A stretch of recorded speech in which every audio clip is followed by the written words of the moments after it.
자, 안녕하세요. 박성필입니다. 자, 오늘 STX 그리고 STX 그린로지스 보도록 하겠습니다.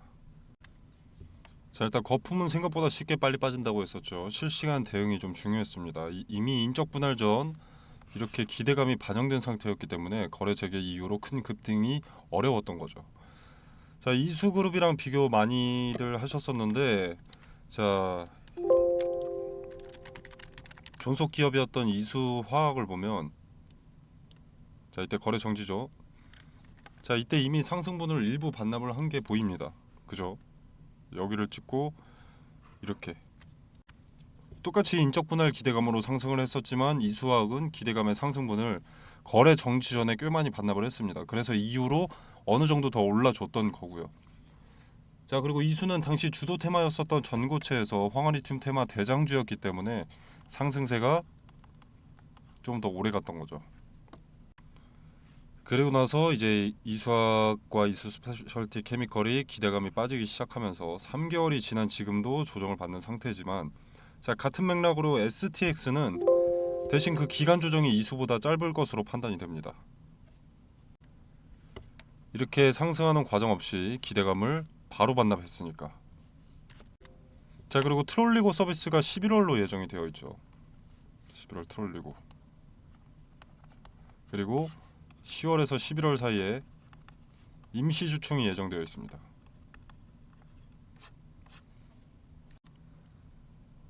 자, 여기 보시면은 재상장 후 처음 하는 임시 주총회 10월에서 11월 예정. 자, 임시 주총에서 트롤리고 서비스에 대한 재료를 송출하면서 실제 재료 송출보다 전에 기대감으로 추세가 다시 상승 반전될 것으로 보입니다.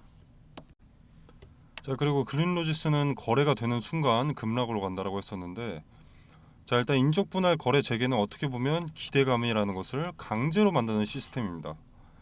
사측이 의도하는 것은 아니지만 재상장으로 기준가가 최대 200%까지 가고 거기서부터 또 플러스 30%죠. 자, 그래서 기대감이 반강제로 생기는 겁니다. 인적 분할은 세력들이 딱 좋아하는 단기 고수익의 기회인 거죠. 이벤트인 거죠. 자, 그리고 매도만 잘 잡으면 단기 고수익을 가져갈 수 있기 때문에 개인들의 단타 수급도 많이 들어옵니다. 이 개인들의 수급을 이용한 주주주체의 함정은 늘 예정된 일이고요. 자, 그래서 인적 분할하는 기업을 매매할 때는 방망이를 상당히 짧게 줘야 됩니다.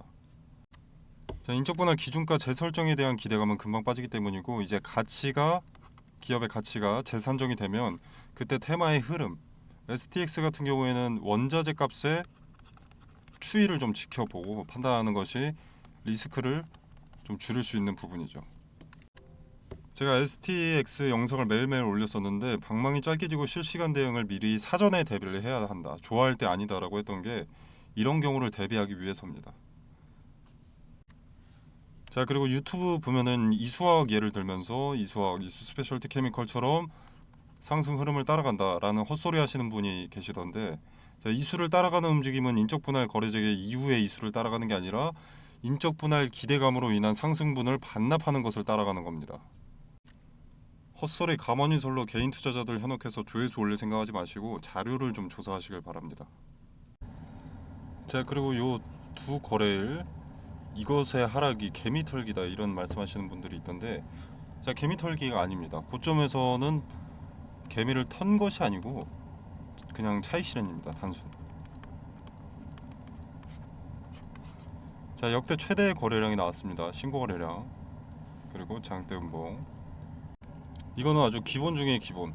한글로 비유를 하면 기억에 해당할 정도로 기본 중에 기본이 되는 세력의 이탈 시그널입니다. 자, 일단 뭐 KB증권의 대량 매도도 있었고요. 그리고 어떤 기관으로 명시되지 않고 계좌 수십 개를 활용한 세력이라는 이 주체도 차익 실현을 한 거죠. 그리고 이것 때문에 이제 투심이 무너지면서 개인들의 매도까지도 이어져서 이렇게 하락이 나온 겁니다. 자, 다른 의미 부여할 필요 없고요. 유튜브에서 희망적인 뭐 개미털기다, 뭐 KB증권 다시 매수하고 있다, 다 쓰잘데기 없는 가만히설입니다. 조회수를 위한 달콤한 말, 그 이상도 이하도 아닙니다. 자, 그러면 대응은 어떻게 해야 되냐. 자, 일단 차트를 보면은 분봉상 바닥이 이 자리에 잡혔습니다. 여기 지지가 됐고, 마찬가지로 하락하는데 지지가 된 자리가 여기죠. 자, 이 자리는 27,500원대고요. 자, 여기까지는 열려 있다는 겁니다. 아직. 자, 근데 지금 이 장기 이평선, 이 회색의 이평선이 241선입니다. 그리고 이 초록색이 121선이고요. 자, 이 장기 이평선 두 가지가 수렴되어 있고 이 자리에 현재 지지를 받고 있기 때문에 현재 지지대는 29,000원에 형성이 됐다고 볼 수가 있습니다. 자, 그리고 요 밑에는 마지노선이라고 볼 수가 있는 거죠. 장기 이평선의 지지를 받는다는 것은 장기 매물의 지지를 받는다는 것이기 때문에 인적 분할 이전부터 있었던 물량들의 지지를 받는다고 보면 됩니다. 대신 이 자리가 무너지면 투심이 더 위축될 수가 있죠. 자, 그리고 다른 경우의 수로는 이제 지지받고 요 장기 이평선에 지지받고 거래를 동반해서 올라가는 건데 말 그대로 거래가 좀 동반이 되어줘야 됩니다. 자, 여기에 매물들이 포진해 있기 때문에 대량 거래를 동반해서 상승하거나 아니면은 먼저 물량 소화 과정을 좀 거쳐야 됩니다. 자, 그러면 이후에 1차적으로 여기 35,000원대까지는 열려 있습니다. 이 35,000원은 거래지기 첫날 폭락해서 KB증권의 물량을 받아준 자리입니다. 자, 그래서 우리는 지지가 수차례 확인되고 이제 거래를 동반해서 돌파하는 것을 확인하면 추가 매수로 평단을 낮추고 손실을 최소화하든지 수익을 극대화하든지 할 수 있습니다. 자, 물론 뭐 시드머니가 좀 부족한 사람들은 상황이 여의치 않을 수 있습니다만 그러나 가만히 있으면 달라지는 것은 없습니다. 마냥 기다리는 것밖에는 해답이 없는 거죠. 자, 그리고 지금 아직 이 원자재 트레이딩과 트롤리고 서비스 기대감이 살아 있습니다. 자, 지금 이렇게 폭락하고 있는 것은 재료에 대한 기대감 소멸이 아니죠. 인적 분할 거래 재개 이후 거기에 대한 기대감 소멸인 겁니다. 그래서 재료에 대한 기대감은 아직 살아 있다라는 겁니다. 그래서 상승 여력은 충분하다고 판단을 하고요. 자, 그리고 이 인적 분할에 대한 기대감 하락은 어차피 반영될 하락입니다. 빠르게 반영이 되는 게 낫습니다. 자, 만약에 자, 가정을 해봅시다. 자, 이게 만약에 여기서 이렇게 내려가지 않고 올라갔습니다. 그럼 여기서 하한가를 가면은 마이너스 30, 오른 가격에서 마이너스 30%면은 더 크게 찍히겠죠. 예를 들어서 좀 극단적으로 예를 들어서 만약에 10만 원까지 올라갔다가 하한가를 가면 어떻습니까? 주당 마이너스 3만 원이죠. 자, 근데 만약에 3만 원에서 하한가를 가면 주당 마이너스 9천 원이죠. 자, 그래서 어차피 반영될 거 빠르게 반영되는 게 낫습니다. 늦게 반영되면 조정만 길어지는 결과를 초래하기 때문에 현재 원자재 값이 좀 하락한 상황이고 테마가 약할 때 조정을 받는 게 낫습니다. 한창 주가가 승승장구를 하고 있는데 이때 원자재 값이 갑자기 폭락하면 재료에 대한 기대감 자체가 없어지는 것이기 때문에 나쁘게만 볼 필요는 없습니다. 자, 몸이 좀 괜찮아질만 하면 아프고 또 좀 괜찮아질만 하면 또 아프고 하는 것보다는 한번 빡세게 아프고 다시 건강하게 올라가는 편이 낫다라는 거죠. 자, 그리고 일봉상 지금 요 자리에 지지를 받았는데 자, 나쁘지 않습니다. 자, 일단 인적 분할 공시 이후에 이런 기대감들을 다 반납하지 않았는데 여기서 받아준 자체가 투매 물량을 어느 정도 막아주는 모습이죠. 자, 만약에 여기 지지되지 않고 여기서 더 떨어졌다라고 하면은 인적 분할 시작 전 주가까지 내려갈 수도 있겠다는 불안감이 이 투자 심리에 반영돼서 매도 물량이 상당히 쏟아질 수 있었는데 여기서 받아줬기 때문에 일단락 된 겁니다.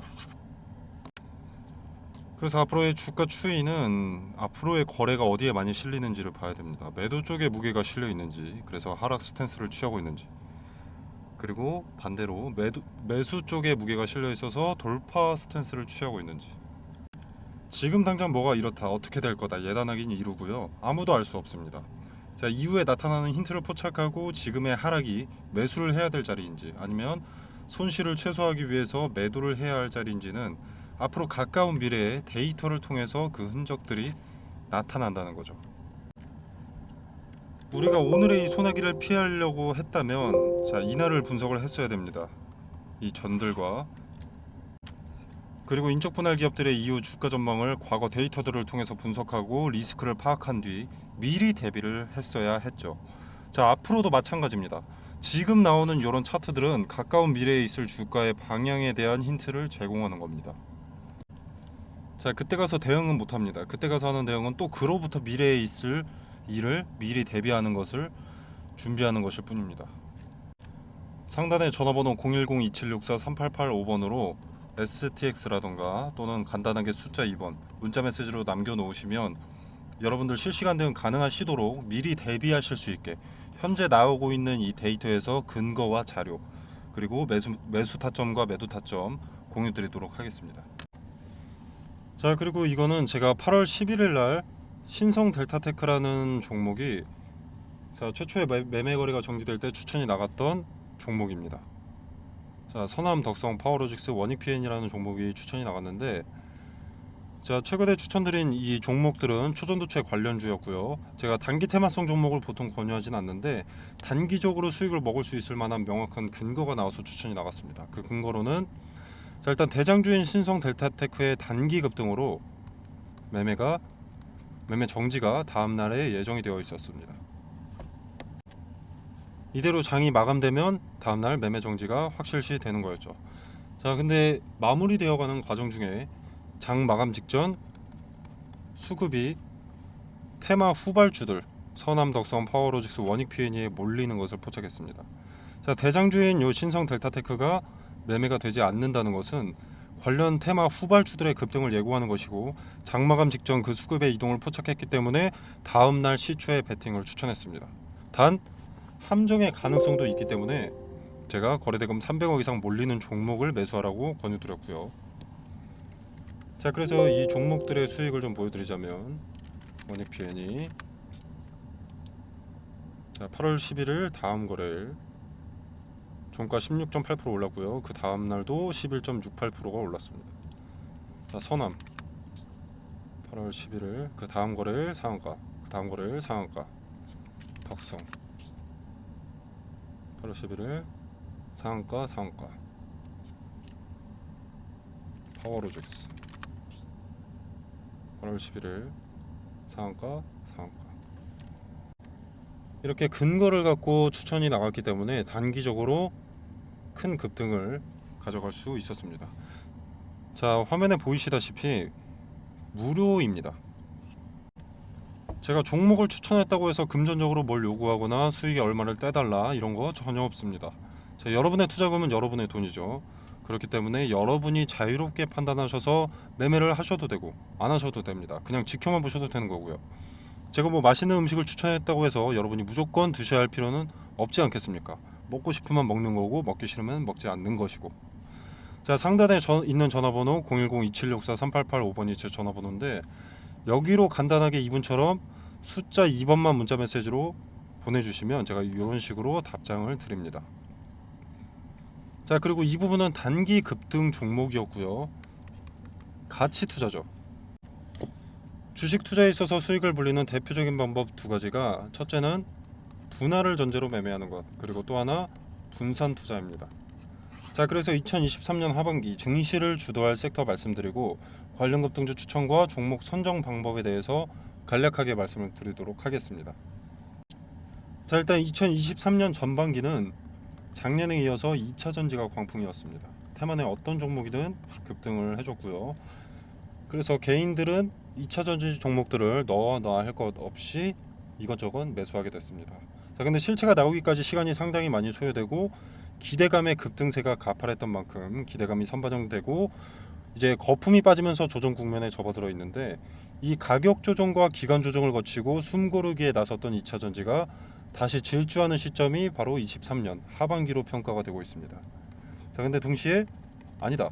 반도체가 하반기 증시를 주도할 것이다. 이런 의견도 나오고 있고 현재 초전도체라는 변수도 좀 등장을 했죠.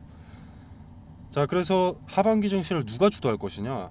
자, 이것을 파악하는 것은 생각보다 어렵지 않습니다. 바로 세계 경제의 관심을 파악하는 것이죠. 자, 물론 지금 관심은 초전도체가 맞습니다. 그러나 실제로 자금이 어디에 투입되는지, 반도체에 투입되는지, 2차 전지에 투입이 되는지, 초전도체에 투입되는지, 자, 이게 중요한 거죠. 자금. 이것을 파악하면 그 윤곽이 잡힌다는 겁니다. 자, 간단한 예시로 코로나 때는 어떻습니까? 마스크, 진단키트, 백신, 치료제 이것들이 강세였죠. 전 세계가 주목하고 필요했던 테마니. 자, 국내 같은 경우에는 병상이 수혜를 입기도 했었는데 이거는 각 국가별로 확진자 수가 다릅니다. 그리고 땅덩어리가 다르죠. 자, 그래서 공통 사항이 될 수 없기 때문에 일로는 자금이 투입될 수가 없었습니다. 코로나 때는 요 마스크, 진단키트, 백신, 치료제가 전 세계가 필요로 했던 것이기 때문에 요 네 가지의 수급이 올릴 수밖에 없었던 거죠. 자, 그리고 다른 예시를 하나 들어보겠습니다. 자, 우리 러시아와 우크라이나가 전쟁이 났을 때 이때는 일단 곡물과 사료에 수급이 몰렸는데 일단 러시아와 우크라이나가 곡창지대입니다. 곡창지대인 두 국가가 전쟁을 해버리니까 곡물 수출이 나가야 되는데 수출 길이 막혀버린 거죠. 그래서 곡물과 사료값의 상승으로 이어졌고 이 곡물과 사료값의 상승은 우리의 필수 소비재인 식자재 값의 상승으로 이어졌습니다. 전쟁이 우리 같은 일개 국민 한 명의 일상에까지 침범하기 시작한 겁니다. 자, 그리고 값이 오른다는 것은 뭡니까? 관련 수혜주의 이익이 증가한다는 것이죠. 자, 예를 들어서 수혜주가 A라는 상품을 기존에 100원에 팔았다. 자, 그럼 이 100원도 마진이 남으니까 이렇게 파는 걸 텐데 만약에 예를 들어서 400원이 됐다. 그러면 4배나 오르는 거죠. 자, 이렇게 이익이 오른다는 것은 뭡니까? 자, 뭐 파이프라인 확장으로 뭐 재료가 추가된다. 라거나 또는 수요를 맞추기 위한 공급을 위한 뭐 증설 또는 뭐 토지 매입 이것도 재료 추가죠. 그리고 잉여 이익금으로 배당금의 증가라던가 즉 주가 상승에 호재 기대감이 생기는 겁니다. 그래서 수급이 올리고 주가가 상승을 하게 되는 거죠. 그리고 지금은 전기차의 빠른 성장으로 2차 전지가 강세입니다. 현재 진행 중이고요. 자, 지금 인플레이션 감축법 세부 지침을 변경을 했었죠. 원래 세부 지침이 변경되기 전에 인플레 감축법이 뭐였냐면 중국에서 뭔가를 만들기 위해서 광물을 들여온다. 그럼 너네 전기차 보조금 지원 못 해준다. 이거였습니다.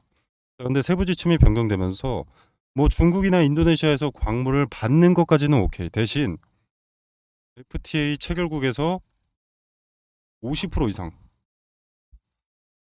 가공을 해라. 그래야만 전기차 보조금 혜택을 지원해 줄 수가 있다. 이렇게 세부 지침을 변경한 겁니다. 자, 그래서 지금 수면 위로 떠오른 것들이 바로 원자재 가공 기업들이죠. 대표적인 수혜주이기 때문에. 자, 그래서 2차 전지의 구성을 일단 보면 대표적으로 양극재, 음극재, 전해질, 정박, 분리막 뭐 이렇게 있습니다. 자, 근데 양극재라던가 요 전해질 같은 경우에는 이미 많은 폭등을 했죠. 그리고 언론의 수혜 기업들이 노출이 되어 있습니다. 이미. 인플레 감축법 세부 지침이 처음 변경됐을 때 대부분의 투자자들이 무슨 생각을 했냐면 그러면 당장은 2차 전지 그중에서 비중이 높은 양극재의 핵심 광물 리튬이 강세니까 리튬 가공업체가 수혜를 보겠구나 하면서 리튬 관련주만 좀 부각이 됐었지만 요 음극재라던가 동박, 분리막은 관심을 못 받고 있습니다. 여기서 누가 대장주인지만 찾아내면 양극재를 제외한 음극재, 동박, 분리막은 먹을 게 차고 넘친다라는 거죠.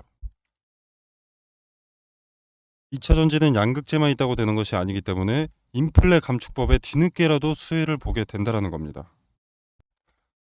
자, 그리고 최근에 일부 증권사들에서 2차 전지에서 수급이 이동될 것이다. 제약바이오라던가 로봇, AI, 반도체 일로 수급이 이동될 것이다. 이런 얘기들을 좀 하고 있는데 일단 전 세계적으로 2차 전지에는 수백조 단위의 투자가 진행이 됐습니다. 앞으로도 수백조가 넘는 규모의 투자가 예정이 되어 있고요. 자, 무슨 말입니까? 제약바이오로 수급이 옮겼다. 로봇, AI, 반도체로 수급이 이동됐다라고 하더라도 이미 투입된 자금이 너무 크기 때문에 단기간 내에 로봇, AI, 반도체로 수급이 다시 몰릴 수밖에 없다라는 겁니다. 이때도 양극재만 그리고 전해질만 관심을 받게 될까요? 그 두 가지가 2차 전지의 전부가 아닌데. 종목은 이런 식으로 찾는 겁니다. 미리 많은 물량을 확보한다면 큰 돈이 되는 거죠. 그리고 지금 미국의 인플레이션 감축법 때문에 주가가 이렇게 움직이는데 유럽의 핵심 원자재법 이것도 당연히 주식 시장을 뒤흔들 핵심 내용이 됩니다. 기존의 2차 전지 점유율 전 세계 1위가 중국 기업 CATL입니다. 근데 미국의 인플레이션 감축법이나 유럽의 핵심 원자재법이나 둘 다 중국을 겨냥한 법안이기 때문에 여기에 대한 반사 이익을 국내 기업이 받게 된다는 겁니다. 한국 기업에게는 다시 없을 기회가 되는 거죠. 그러면 국내 기업들 물 들어올 때 노를 저어야겠죠. 당연히 사업 내용에 더 박차를 가할 수밖에 없습니다. 무슨 말이냐? 자금을 더 많이 투입할 수밖에 없다는 겁니다. 2차 전지 사업 관련해서. 이 말은 호재들이 앞당겨진다라는 거죠. 그리고 기업이 빨리 성장하게 되는 것이고, 기업의 빠른 성장은 더 빠르게 기업의 가치가 올라간다는 것이고, 가치가 오르면 어떻습니까? 주가는 자연히 오르죠. 그러면 개인 투자자인 우리한테도 기회가 되는 겁니다. 그래서 지금은 머뭇거릴 때가 아닙니다. 지수의 영향을 잘 받고 변동의 폭이 가장 크면서 시총이 상대적으로 무거운 대장주죠. 대장주들을 제가 1차적으로 검열을 해놨습니다. 그리고 기업의 재무상 혹시라도 나중에라도 악재가 반영될 것이 있는지를 확인을 해놨습니다. 그리고 전환사채나 신주인수권 부사채로 장난치는 기업인지 파악을 해뒀고요. 최대 주주들의 과거 이력에 대해서도 좀 조사를 해뒀습니다. 그리고 인플레 감축법의 수혜를 받기 위해서는 국내에서 가공하는 기업이면 전혀 상관이 없는데 만약에 주거래 업체한테 가공을 받아서 온다라고 하면은 FTA 체결국인가 이것도 중요하기 때문에 이 부분까지도 체크를 해뒀습니다. 전 세계 시장에 관심을 받고 있는 대한민국의 2차 전지 기업 수혜 종목 공유드리도록 하겠습니다. 상단에 010-2764-3885번으로 종목이라고 두 글자만 문자 메시지로 보내주시면 됩니다. 그럼 제가 체크해 놓은 이 종목 리스트 2차 전지 후발 수혜 종목 리스트 보내드리도록 하고요. 제가 수혜 종목 공유 드리는 게 돈 받자고 하는 것이 아닙니다. 그리고 여러분한테 수혜 종목에 대해서 매수가나 매도가를 따로 말씀드리는 것도 아니고요. 그냥 정말로 움직이는지 지켜만 보셔도 됩니다. 매수하고 안 하고는 여러분의 자유지만 종목을 선정하는 방식이라도 조금 알아가셨으면 하는 바람입니다. 그래서 그저 지켜만 보시더라도 어떤 방식으로 종목을 선정했는지, 왜 이 종목을 선정했고 종목 선정 전에는 어떤 것을 체크했는지 다 세세하게 말씀드리니까 한번 지켜라도 보시길 바라겠습니다. 오늘 준비한 영상은 여기까지고요. 여러분의 성공 투자를 기원하면서 마무리하도록 하겠습니다. 감사합니다.